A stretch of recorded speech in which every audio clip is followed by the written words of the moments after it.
89. Okay, very good. അത് എത്രാമത്തെ ചാൻസിൽ എറിഞ്ഞത്? അപ്പോൾ ഞാൻ പറഞ്ഞില്ലേ നേരത്തെ, for physically fit and mentally tough 6 throw കിട്ടും, 6 ചാൻസ് കിട്ടും. അതിൽ 5 എണ്ണം ഫൗളായി, ഒരെണ്ണം ലക്കിലി ക്ലിയറായി, അത് സിൽവർ മെഡലായി.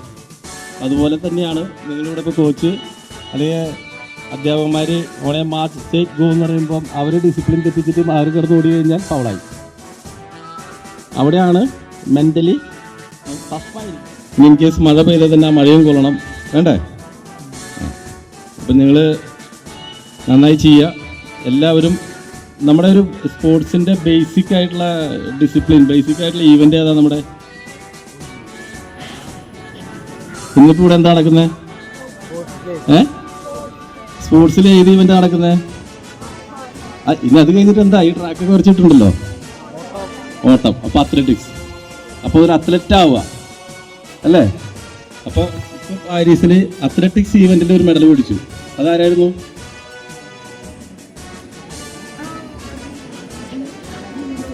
പറയൂ, നിങ്ങൾക്കറിയാം, കാരണം ഇതാണ് നമ്മുടെ പ്രശ്നം. Very good. നീരജ് എന്തിനായിരുന്നു? കുട്ടി ആ ഒളിമ്പിക്സിൽ ഉണ്ടാവുമെന്ന പ്രതീക്ഷയോടെ ഉണ്ടാവില്ലേ? സൗണ്ടില്ലല്ലോ, എന്താ പറയുക? അത് ഫുട്ബോൾ പ്ലെയർ എൻ്റെ ക്യാമറ കാണുന്ന കേട്ടോ. അപ്പോൾ നന്നായി ചെയ്യാം.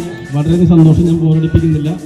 അത് ഞാൻ വിളിച്ച പ്രത്യേകം അഡ്മിഷൻസിനും ആരോഷനും വിദ്യാഭ്യാസമുണ്ട്, അതുപോലെ PT മാഷ്. നിങ്ങൾക്ക് നല്ലൊരു മാഷിപ്പ് കിട്ടിയിരിക്കുന്നത് കേട്ടോ, അതിലൊരു ഡൗട്ടും ഇല്ല. കാരണം ഡിസിപ്ലിൻ മസ്റ്റായിരിക്കണം. ഡിസിപ്ലിൻ ഉണ്ടായാലേ നമുക്ക് മുന്നോട്ട് പോകാൻ പറ്റുള്ളൂ. ഇന്ന് എന്താഴ്ചയാ? ചൊവ്വാഴ്ച. നാളെ ബുധനാഴ്ച കാണണം നമുക്ക്. അപ്പോൾ ഡിസിപ്ലിനിൽ എങ്ങനെ കാണാം അല്ലേ? വേണ്ട, സ്വന്തമായിട്ട് പോയാൽ മതി. 4 മണിക്ക് എണീക്കുമോ? Very good. അതിന് മുമ്പ് 3 മണിയുണ്ട്, പറ്റില്ല? അത്രയും വേണ്ട. വെരി ഗുഡ്, മതി. 4 മണി 5 മണിയായാലും മതി. ഞാൻ ഉദ്ദേശിച്ചെന്ന് വെച്ചാൽ